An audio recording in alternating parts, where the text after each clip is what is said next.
Və İmam Əhmədin başına gələn imtihan doğrudan da dəhşətli bir imtihan olur. Harun Rəşid xəlifə olduğu dövrdə Bişr ibn Qiyas Əl-Mərisi etiqad edir ki, Allah Subhanahu taala danışmır. Yəni Quran-ı Kərim məxluqdur. Yəni Allah Taala Quranı danışmayıb. Əksinə Allah Subhanahu taala Quranı yaradıb. Bu da sələf əqidəsinə, Quran-ı Kərimə zidd olan bir əqidədir. Batil olan bir əqidədir. Və Bişr ibn Qiyas Əl-Mərisi həmin o əqidəni daşıyır. Xəlifə olan Harun Rəşid deyir ki, vallahi deyir, mən onu tutsam, elə bir ölümlə öldürəcəm ki, heç kəsi o cürə öldürməmişəm. Və Bişr ibn Qiyas Əl-Mərisi 20 il Harun Rəşiddən gizlənir. 20 il gizlənir. 20 ildən sonra Harun Rəşid vəfat edir. Yəni onu tapa bilmir və Harun Rəşid vəfat edir. Ondan sonra hakimiyyətə Məmun gəlir. Və Bişr ibn Qiyas Əl-Mərisinin daşıdığı bu əqidəni Mu'təzillər götürür və bu əqidəyə dəvət eləməyə başlayırlar. Və Məmuna da gəlirlər, bu əqidəni bəzəyirlər və Məmun da həmin əqidəni qəbul edir. Və o batil əqidəni qəbul edir. Yəni Quranın məxluq olduğunu etiqad edir. Və sonra Məmun bütün vəlilərə yazır ki, bütün insanları buraya tabi olmağa məcbur eləsin. Yəni bütün insanlara məcbur eləsin, bütün alimlərə desinlər ki, buraya təsdiqləsinlər. Bu vəlilərdən də biri Bağdadın böyüklərindən biri olan İshaq ibn İbrahimə göndərirlər. Yəni məktubu İshaq ibn İbrahimə göndərirlər. Və İshaq ibn İbrahim də Bağdadda bütün alimlərə buraya tabi olmağı əmr edir. Və bütün alimlər əzab və əziyyətə dözmürlər və burayı təsdiqləyirlər. 4 dənə elm əhlindən başqa. Onların da birincisi Əhməd ibn Həmbəl olur. Sonra Muhammed ibn Nuh, üçüncüsü Qavariri, dördüncüsü Həsən ibn Həmməd olur. Bu 4'ü qəbul eləmir. O biri alimlər kimi qəbul eləmirlər. Sonra isə ikisi yenə əziyyətə dözmür. Qavariri ilə Həsən ibn Həmməd qəbul edirlər. 2 dənə alim qalır ki, bu düzgün əqidəni daşıyır. O da ki, Əhməd ibn Həmbəllə Muhammed ibn Nuh olur. Və əmr eləyirlər ki, Əhməd ibn Həmbəllə Muhammed ibn Nuhu İshaq ibn İbrahimin, yəni Bağdadın böyünün evinə gətirsinlər. Və onları evinə gətirirlər. İmam Əhməd bayaq qeyd elədiyimiz kimi yumuşaq adam olmasına baxmayaraq insanların bu əqidəni qəbul elədiklərini gördükdə hirslənir. Necə ki, Peyğəmbər sallallahu aleyhi və səlləm sahabələrinin şəriətə müxalif bir əməl etdiklərini gördükdə hirslənərdi. İmam Əhməd də bax o cürə hirslənir. Və gətirirlər, Əhməd ibn Həmbəllə Muhammed ibn Nuhu həbs edirlər. Bir müddət həbsdə qaldıqdan sonra xəlifə olan Məmun əmr eləyir ki, onların ikisini də mənim yanıma gətirin. Sonra Məmun buyurur ki, vallahi İmam Əhməd mənim yanıma gəldiyi zaman onu elə doğratdıracam ki, onun tikələri ələ gəlməsin. Yəni elə tikələrini elə doğratdıracam ki, tikələri ələ gəlməsin. Baxın, subhanallah. Təsəvvür elə, kimdən birimizə desələr, biz həmən rəyimizdən dönərik. İmam Əhməd rəyindən dönmür. Həmsinin də Muhammed ibn Nuh. Baxmayaraq Məmun deyir ki, onlar deyir, mənim yanıma satsalar, İmam Əhməd deyir, mənim yanıma satsa, onu tikə-tikə doğratdıracam deyir, onun tikələri deyir, ələ gəlməsin deyir. Və onları Məmunu xəlifənin yanına aparırlar. Və bunlar ikisi də yolda ikən dua edir ki, ya Rabbim, bizi Məmunla görüşdürmə. Və yolda ikən Muhammed ibn Nuh üzünü İmam Əhmədə tutub deyir ki, ey Əbu Abdullah, sən deyir, mənim kimi deyilsən. İnsanlar hamısı sənin rəyini qəbul edirlər. Onların hamısı sənin dediklərinə tabi olurlar. İndi hamı sənin rəyini gözləyir ki, sən nə deyəcəksən. Allahdan qorx və bu yolda səbr elə. Yəni, tutduğun rəydən, haqq yoldan dönmə. Allahdan qorx və səbr elə. Sonra, bir az sonra deyir, İmam Əhməd buyurur ki, Muhammed ibn Nuh vəfat elədi. Allah Taala deyir, onu Məmunla qarşılaşdırmadı və gözəl sonluqla Muhammed ibn Nuh bu dünyadan deyir, köçdüdür. Mən də deyir, ona deyir, cənazə namazını qıldım və onu deyir, dəfn elədikdən sonra yolumuza deyir, davam elədik. İbn Əbu Səmə rəvayət edir ki, fitnə günləri İmam Əhmədə dedilər: Ey Əbu Abdullah, batilin haqqa necə qalib gəldiyini görmüsənmi? Yəni görsən, batil haqqa qalib gəldi. İmam Əhməd buyurur ki, xeyr, vallahi ki, yox. Batil o zaman deyir, haqdan üstün olur ki, haqqa qalib gəlir ki, qəlblər batilə doğru çevrilsin. Amma vallahi bizim qəlbimiz haqq ilə bir yerdədir. Əbu Cəfər Əl-Ənbəri rahiməhullah rəvayət edərək buyurur ki, Əhməd Məmunun yanına aparıldıqda, yolda ikən onun yanına gələrək salam verdim və dedim: bugün sən bir başsan, insanlar sənin dediklərinə tabi olurlar. Vallahi sən bu əqidəni qəbul etsən, insanlar da bu əqidəni qəbul edəcəkdir. Ölüm hamımıza gələcək, çünki ölüm deyir, haqdır. Səni öldürsələr belə Allahdan qorx və yolundan deyir, dönmə. İmam Əhməd ağlamağa başlayır və buyurur ki, o sözlərini deyir, bir də deyir, təkrar elə. Başqa biri İmam Əhmədin yanına gələrək buyurur ki, ey Əhməd deyir, səni haqq üzərində öldürsələr, bil ki, şəhid olacaqsan. Bil ki, şəhid olacaqsan. Yox, əgər öldürməsələr, deyir, Allaha şükür edərək yaşayacaqsan. İmam Əhməd buyurur ki, vallahi bu sözdən sonra qəlbimdə deyir, güc tapdım. Məmunun bir şəhərinə, Məmun yaşadığı şəhərə az qalmış, bir nəfər deyir, gəldi və mənə dedi ki, ey imam, səni deyir, müjdəliyirəm, Məmun deyir, öldü. Təsəvvür edin, subhanallah. Allah subhanallah duasını qəbul edir. Deyir, Məmun deyir, öldü. İmam Əhməd deyir, sevindim və Allaha şükür elədim və elə zənn elədim ki, artıq deyir, çıxış yolu gəldi. Yəni, biz deyir, artıq rahat olacaq, müsəlmanlar rahat buraxılacaq. Sonra deyir, Məmunun qardaşı Mu'tasimə beyət edilənə qədər məni türmədə saxladılar. Məni deyir, ayaqlarımı deyir, qandalladılar. Qandallı deyir, cəmaət namazına imamlıq edirdim. 10 ay deyir, türmədə qaldım. Ramazanın 19-cu günü Bağdadın əmri İshaq ibn İbrahimin evinə deyir, qaytarıldım. Yəni, Bağdada deyir, qaytarıldım. Deyir, məni deyir, türməyə saldılar. Elə bir türməyə saldılar ki, o türmə deyir, çox dar idi. Həmçinin də o türmədə pəncərə belə yox idi. İşıq düşmürdü deyir, otağa. Ramazan ayında deyir, xəstələndim. Sonra isə deyir, ümumi türməyə deyir, keçirildim və 30 ayda türmədə yatdım. Və hər gün mənim yanıma 2 nəfər gəlirdi. 2 nəfər gəlirdi və mənimlə münaqişə edirdilər ki, mən bu haqq yoldan dönüm. Onlardan biri Əhməd ibn Rabah, o birisi Əbu Şüeyb Əl-Hicam idi. Bir müddət mənimlə münaqişə etdikdən sonra onlar yenə də bir qandal tələb elədilər. Və mənim ayağıma yenə qandal vurdular və deyir, ayağımda 4 dənə bir qandal oldu. 3-cü gün onlar mənim yanıma daxil olduqda, yanıma daxil olduqda soruşdum. Allahın elmi barədə nə buyursunuz? Nə deyirsiniz? Nə buyurursunuz? Onlar dedilər, məxluqdur. Yəni, batil əqidəni deyirlər. Mən də dedim ki, sən Allaha küfr elədin. Onların yanında olan bir nəfər buydu, mənə dedi ki, sən bilirsən o kimdir? Dedi, o, möminlərin əmirinin, yəni xəlifənin elçisidir. Mən dedim ki, fərqi yoxdur. Kim olursa olsun, küfr elədi. Sonra deyir, 4-cü gün Mu'tasim Bağdadın böyüyü İshaq ibn İbrahimlə məni tələb eləyir. Tələb eləyir ki, məni onun yanına aparsınlar. Mu'tasim özü İmam Əhmədi xətrini istəyirdi. Ancaq istəyirdi ki, İmam Əhməd ona tabi olsun və onun dediklərini eləsin. İmam Əhməd də batil əqidəni qəbul eləyə bilməzdi. Çünki bütün insanlar onun rəyini gözləyirdilər. İshaq da deyir, məni deyir, çağırıb dedi ki, ey imam, ey Əhməd deyir, canına görə Allahdan qorx. O səni qılıncla öldürtürməyəcək. Səni günəş və ayın görsənmədiyi bir yerdə tikə-tikə doğratdıracaq. Yaxşı budur, bu əqidəni qəbul elə və onun dediyini denən.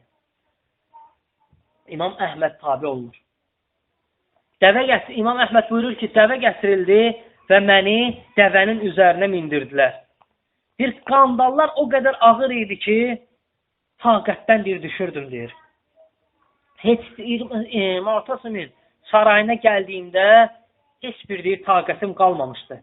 Məni deyir, bir otağa saldılar. Elə bir otaq idi ki, nə bir pəncərəsi var idi, nə də ki, deyir, orada bir çıraq var idi, deyir. Qaranlıq bir otaq idi.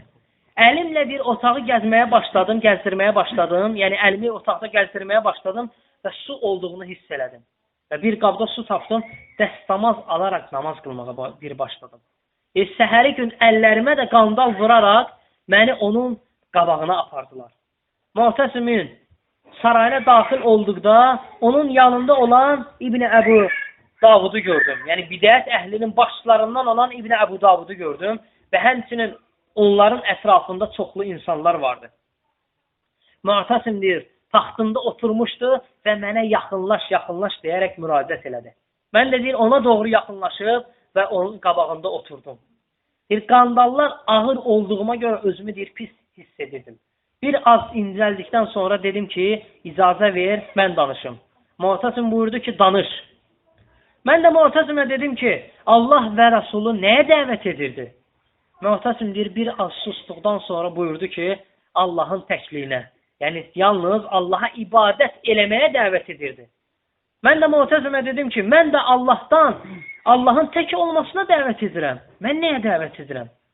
Sonra biraz keçdikdən sonra yenə dedim, sənin baban İbn Abbas rəvayət edir ki, Peyğəmbər sallallahu aleyhi və səlləmin yanına Abdülqeys qəbiləsindən olan insanlar gəldi. Peyğəmbər sallallahu aleyhi və səlləm də onlardan imanın nə olması barədə soruşdu. Onlar da dedilər ki, Allah və Rasulü daha yaxşı bilir. Və Peyğəmbər sallallahu aleyhi və səlləm buyurdu ki, namaz birinci şəhadət iman odur ki, şəhadət edəsən, namaz qılasan, zəkat verəsən və s. Mən də deyir, həmən şeyləri deyirəm. Yəni, Peyğəmbər sallallahu Əhməd ibn Həmbəl demək istəyir ki, Peyğəmbər sallallahu o hədisini işarə edir ki, Peyğəmbər sallallahu deyir ki, kim ki, la ilahə illallah deyərsə, canını, malını qurtarmış olur. Yəni, onun canı da, malı da müsəlmanlara haramdır. Yəni, mən də bu kəlməni deyirəm. Yəni, mənim malım da, canım da sizə axı haramdır. Deyir, Abdurrahman İbn İshaq üzünü, deyir, Abdurrahman deyir, İbn İshaq'a Məmun deyir, Mu'tasim deyir, üzünü Abdurrahman İbn İshaq'a tərəf tutaraq dedi ki, mən deyir, sənə demədimmi bu fitnəni aradan qaldır? Mən deyir, bu fitnəni aradan qaldırmağı sənə əmr eləmədimmi? Mən də deyir, öz-özümə dedim ki, Allahu Əkbər, müsəlmanlar üçün yol açıldı. Sonra isə gördüm ki, yox, belə deyil. Onlar dedi, üzünü onlara tərəf tutaraq, öz cəmaatına tərəf tutaraq dedi ki, danışın. Və İmam Əhməd də dedi ki, mən danışmıram. Dedilər, nəyə görə danışmırsan? Dedim ki, nə vaxtdan İbn Əbu Davud elm əhli olub. Mən onu elm əhli kimi tanımıram ki, onunla deyir, danışım. Sonra deyir, Mu'tasim məndən onunla danışmağı tələb etdikdə, mən deyir, onunla danışmağa deyir, razılıq verdim. O deyir, məndən soruşdu, Quran haqqında nə deyirsən? Yəni, məxluqdur ya yox. Mən də deyir, onun sualına sualla cavab verdim. Dedim ki, bəs sən Allahın elmi barədə nə deyirsən? O deyir, sustu. Sonra isə o deyir, mənə ayə gətirdi. Bu və Ra'd surəsinin 16-cı ayəsini mənə oxudu ki, Allah hər şeyi yaradandır.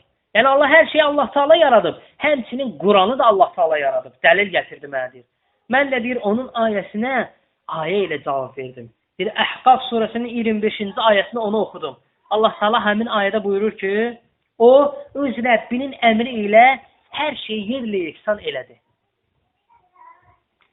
Yəni, bu ayə Hud Peyğəmbərin qövmünə nazil olan bir ayədir. Allah Taala burada buyurur ki, hər şeyi yerlə yeksan elədi. Ancaq Hud qəbiləsində hər şeyi yerlə yeksan eləmir, yalnız Hudun qəbiləsini yerlə yeksan eləyir. Yəni, İmam Əhməd demək istəyir ki, Allah Taala da burada hər şey sözünü istədir, ancaq Allah Taalanın istədiyi şeylər qalır. Əbu Davud nə qədər desə də, İmam Əhməd onun sualına lazımincə cavab verir. Sonra İbn Əbu Davud hirsindən patlayırdı, deyir. Hirsinin həddi hududu yox idi. Söz tapmadıqda Mu'təsimə deyir ki, ey möminlərin əmri. Allaha and olsun ki, o həqiqətən də zəlalət əhlidir. İmam Əhməd deyir ki, bir dənə söz deyir ki, mənə Qurandan və yaxud da hədisdən dəlil gətirin. Mənə Qurandan və yaxud da ki, hədisdən dəlil gətirin. O qədər deyir, İmam Əhməd bu sözü deyir ki, axırda İbn Əbu Davud hissənir. Buyurur ki, sən deyir, Quran və sünnədən başqa bir dəlil gətirə bilmirsən? İmam Əhməd buyurur ki, aha, sən küfr elədin. Sən küfr elədin. İbn Səma buyurur ki, ey möminlərin əmri, öldür onu, canımız onun əlindən qurtarsın. Onun qanı da bizim boynumuzdadır. Biz Allaha qiyamət günü cavab verərik. Yəni, sənə ona görə bir cəza yazılmaz. Onların ətrafında olan Abdurrahman da buyurur ki, ey möminlərin əmri, vallahi deyir, 30 ildir ki, mən onu tanıyıram. O insanları sənə tabi olmağa çağırır. Həmçinin həcc eləyir, insanlarla birlikdə cihad eləyir. Sənin yəni bayrağın altında, başçılığın altında sənə tabi olmağı əmr eləyir. Sənin bayrağın altında cihad eləyir. Nəyə görə onu öldürtürürsən? Mu'təsimdə buyurur ki, vallahi doğrudan da o həqiqətən alimdir, fəqihdir. Məğribdən sonra İbn Əbu Davud 2 nəfər təyin eləyir ki, o 2 nəfər mənimlə yatırdılar, mənimlə qalxırdılar və dayanmadan mənimlə münaqişə edirdilər ki, mən deyir, tutduğum rəydən dönüm. İftar zamanı da deyir, yemək gətirilirdi.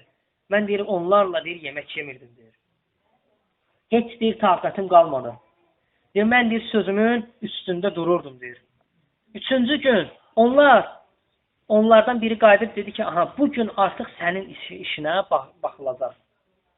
Bugün sənin işlə baxılacaq. Sabahsı gün məni deyir, onun huzuruna gətirdilər. İçəri daxil olduqda deyir, əllərində qılız və bəzilərinin əllərində də qamçı olan insanlar deyir, gördüm. Sonra yenə də mənə deyir, münaqişəyə vadar elədilər. Mu'təsim deyir, öz taxtında oturmuşdu. Ətrafında olanlar dayanmadan Mu'təsimə deyirlər ki, bax, o sənin əmrivə tabi olmur. Yəni, Mu'təsimi qızışdırırlar. Mu'təsim deyir, sonra tələb elədi, 2 nəfər deyir, üzü bağlı şəxs gəldi. Və əllərində deyir, qamçı var idi. Mu'təsim deyir, onların üzünə baxdı və dedi ki, yox deyir, siz yox. 2 nəfər cəllad tələb elədi və əllərində deyir, qamçı olan 2 dənə deyir, cəllad gəldi və məni deyir, qamçılamağa başladılar. Hər dəfə qamçı vurduqda Mu'təsim buyurur ki, Allah Taala sizin əlinizi qırsın. Bərk vurun, bərk vurun. Hərəsi 2 dənə vurduqdan sonra yeni cəlladlar gəlirdi. Ta deyir, 17 dənə mənə deyir, qamçı vurmuşdular, taqətdən düşdüm deyir. Məni deyir, insanlar qollarını alaraq qaldırdılar. Mu'təsim üzünü mənə tərəf tutaraq dedi ki, vallahi, mən sənə qarşı rəhimliyəm, şəfqətliyəm. Tutduğun rəydən dön. Mən yenə də deyir, tutduğum rəydən dönmürdüm. Deyirdim ki, mənə Qurandan və yaxud da sünnədən dəlil gətirir. Sonra isə İbn Əbu Davud buyurur ki, ey deyir, möminlərin əmri, onu öldürmə. Çünki deyir, onu öz evində öldürsən, insanlar daha da onu ucaldacaqlar. Onun xəstəliyini daha da çox istəyəcəklər.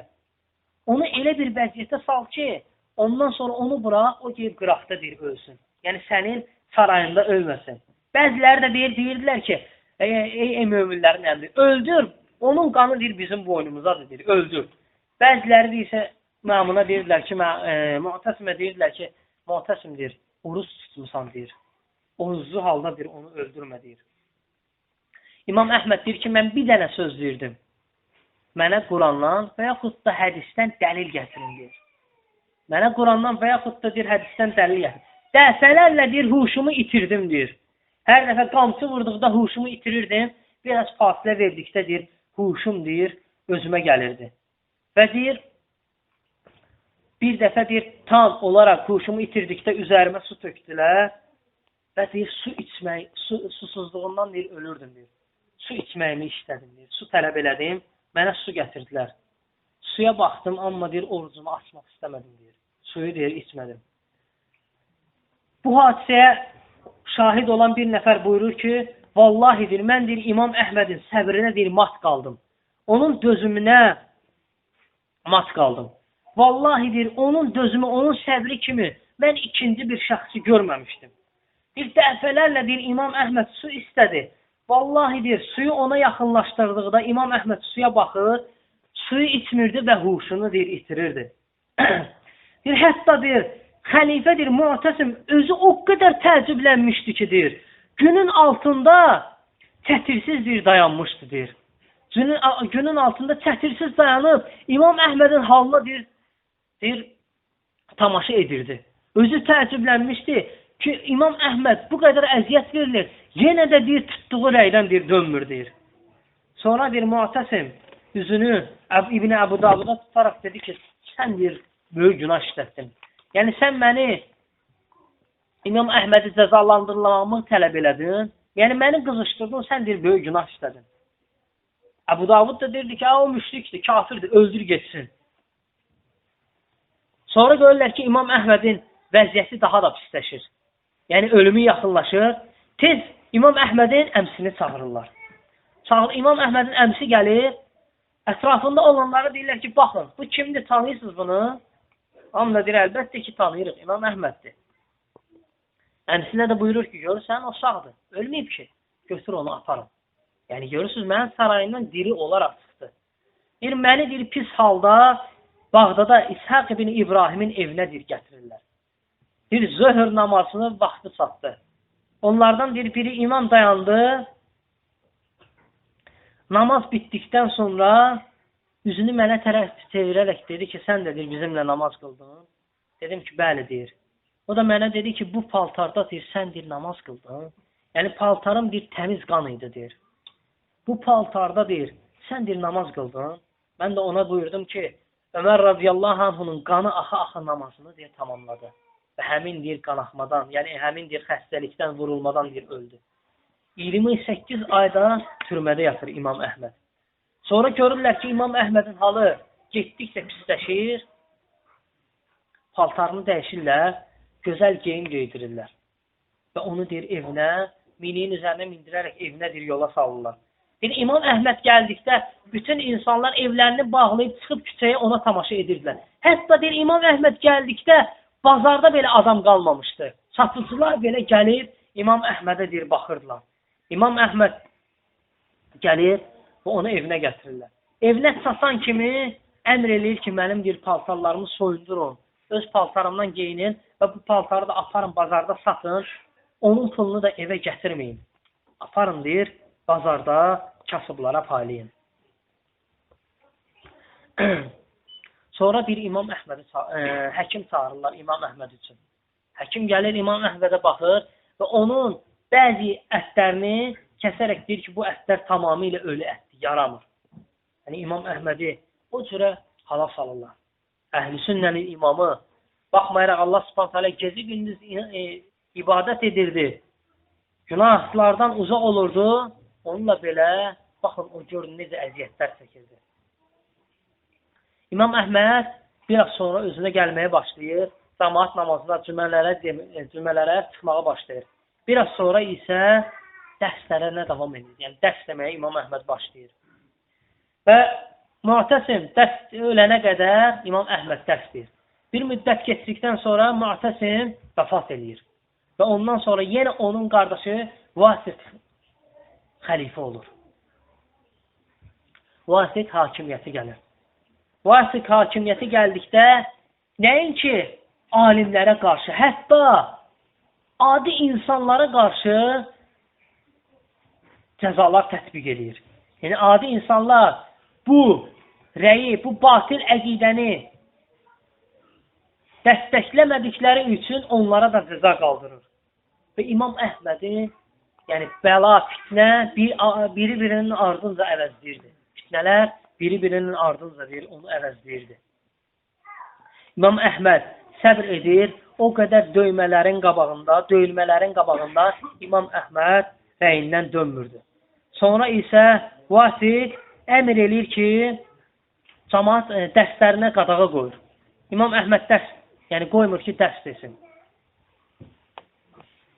Dərslərinə qadağan eləyir. Sonra isə cemaat namazını, sonra da isə cümə namazlarını ona qadağan edir. İmam Əhməd namazlara qılmır. Sonra isə Vasiq əmr eləyir ki, mənim torpağımda İmam Əhməd gəzib dolaşmasın. Hara gedir, getsin, amma mənim torpağıma ayaq basmasın. İmam Əhməd gizlənməyə başlayır. Birinci, başqalarının evində gizlənir, sonra isə öz evinə gələrək, öz evində Vasiq ölənə qədər gizlənir. Gizli qalır. Vasiq vəfat etdikdən sonra onun qardaşı Əl-Mütəvəkkil alallah gəlir hakimiyyətə və bu da sələf əqidəsini daşıyır. Baxın, subhanallah. 3 dənə xəlifə ölür. İmam Əhməd. Üçü də biri-birindən betər İmam Əhmədə əziyyət verir. Amma İmam Əhməd yenə də öz rəyində qalır. 4-cü xəlifə gəldikdən sonra buyurur ki, İmam Əhmədin tutduğu yol doğrudan da düz yoldur. Və bütün başçılara əmr eləyir ki, İmam Əhmədin dediyi kimi, İmam Əhmədin daşıdığı bu əqidəni yaysınlar. Bütün insanlar o batil əqidədən dönsünlər. Sonra isə xəlifəyə, Mütəvəkkələ gəlib deyirlər ki, İmam Əhməd evində adam saxlayır və ona beyət eləyib. Və insanlara ona tabi olmağa çağırır ki, səni devirsin. Mütəvəkkil bu sözə inanır və dərhal onun evinə qoşun göndərir. Gəlirlər, evini ələk-vələk eləyirlər. Hətta qadınları yoxlayırlar, görürlər ki, yox. Heç bir iz yoxdur. Bilir ki, yalan xəbərdir. Və sonra isə buyurur ki, sən deyir mənim gözümdə, İmam Əhməd üçün buyurur ki, sən deyir mənim gözümdə qalxdın deyir. Mən səni deyir doğrudan da böyük insan olduğunu dərk elədim. Və sonra deyir onu deyir sarayına gətirir İmam Əhmədi. Və azlaşmasa da sonra İmam Əhməd razılıq verir və İmam Əhməd onun sarayına gəlir. Və onun sarayında bir müddət qalır. Hətta deyir buyurur ki, İmam Əhməd gün ərzində onun üçün süfrələr açılırdı. Hər bir süfrənin qiyməti 120 dirhəm olurdu. İstənilən meyvə yemək o süfrənin üzərində olurdu. Amma deyir İmam Əhməd o yeməklərdən, o meyvələrdən heç birini yeməzdi deyir. Baxın, subhanallah. Sonra isə Əl-Mütəvəkkil Allahın anası deyir ki, deyir, onu deyir elimizdən deyir, çıxart deyir. Mən deyir, onu deyir, görən gözüm yoxdur deyir. Və İmam Əhməd də deyir ki, mənə deyir, öz yerimə qaytar. İmam Əhmədi öz yerinə qaytarır. Və öz yerinə qaytarır. Ona o qədər pul verir ki, həddindən artıq çox qızıl pullar göndərir İmam Əhməd, xəlifə. İmam Əhməd də götürmür həmən pulları, sonra ətrafında olan tanışları, dostları deyir ki, götür deyir. Götürməsən, xəlifə elə başa düşəcək ki, sən onu xoşlamısan, sevmirsən, ona görə götürmürsən. Və İmam Əhməd götürür. Götürür, səhər açıldıqda İmam Əhməd duraraq öz yaxınlarına deyir ki, yox deyir, vallahi deyir, gecə deyir, gözümə yuxu getməyib deyir. Gecə deyir, gözümə yuxu getməyib. Bütün bu pulları götürün, aparın deyir, kasıblara deyir, xərcləyin deyir. Əsasən elm əhlinə paylayın. Sonra da deyir, elm əhlinə payladıqdan sonra adi insanlara, kasıblara paylayın. Hətta deyir, bu pul kisəsini evə gətirməyin. Kisəni də deyir, satın onun pulunu deyir, kasıblara paylayın. Bir müddət keçdikdən sonra İmam Əhməd rahimehullah xəstələnir və 7 gün İmam Əhməd xəstə yatır. 7 gün İmam Əhməd xəstə yatır. Və İmam Əhməd 77 yaşında cümə günü vəfat eləyir. Vəfat eləyir və deyir,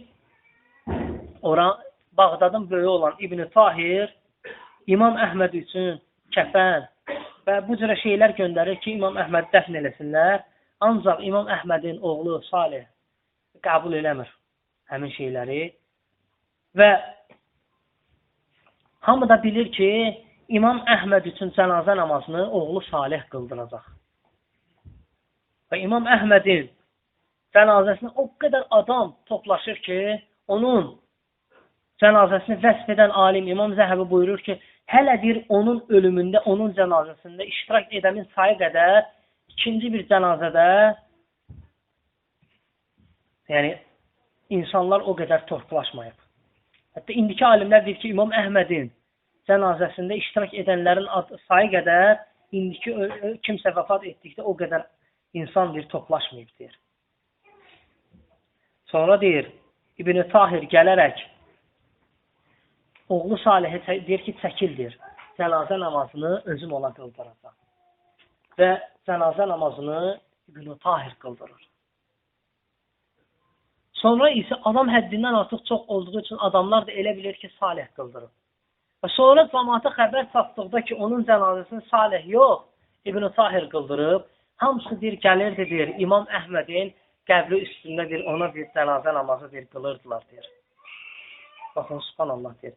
Xəlləl, rəhməhullah buyurur ki, Züheyr ibn Salihin yanına gəldim, yəni o da deyir, İmam Əhmədin nəvəsidir, deyir. Gəldim, dedim ki, babamı görmüsən, yəni İmam Əhmədi görmüsən? Buyurdu ki, bəli, deyir. Mən onu görəndə, mənim, deyir, 10 yaşım var idi. Və biz, deyir, qardaşlarımla hər cümə İmam Əhmədin evində, deyir, yığışırdıq, deyir. Hərdən, deyir, İmam Əhməd, deyir, günəşə çıxırdı və, deyir, öz belini, deyir, günəşə verirdi. Biz də, deyir, onun qamçı yerlərinə, deyir, gəlib, deyir, baxırdıq, deyir. Qamçının izləri hələ də onun belindədir, qalmışdı və açıq aydın qamçının izləri onun belinə iz salmışdı, deyir. Biz də, deyir, gəlirdik, həmin, deyir, izlərə baxırdıq, deyir. Əbu Zur'a rəhməhullah buyurur ki, İmam Əhməd vəfat etdikdə onun kitablarını baxırlar və 12 dəvə ağzına qədər dolmuşdu, deyir. Baxın, subhanallah, tarixdə iz qoymuş Əhl-i Sünnənin imamı olan İmam Əhməd bu cürə elm, bu cürə elmi qoyub gedib, onunla belə Allah Subhanahu taala onu imtihana çəkib. Bu bizim üçün bir ibrətdir. Kimin başına, hansı müsəlman, hansı mömin, qardaş və bacının başına hansısa bir müsibət gəlirsə, bu cürə şeyləri xatırlasın. O insanlar Allaha bizdən də yaxın idilər. Allahın sevgisini qazanmış insanlar idi. İslam üçün nələr qoyub getmişdilər, onunla belə Allah Subhanahu taala onları imtihana çəkirdi. Biz Allah üçün heç nə eləməmişik, dəvət üçün heç nə eləməmişik, yəni nəsə eləmişiksə, az bir şey eləmişik. Onunla belə başımıza bir şey gəldikdə üzülürük. Baxın, görün, İslam üçün nələr eləyiblər, o cürə alimlər. Ona görə, heç olmasa biz, onlar kimi olmasaq da çalışmalıyıq ki, onlara oxşayaq.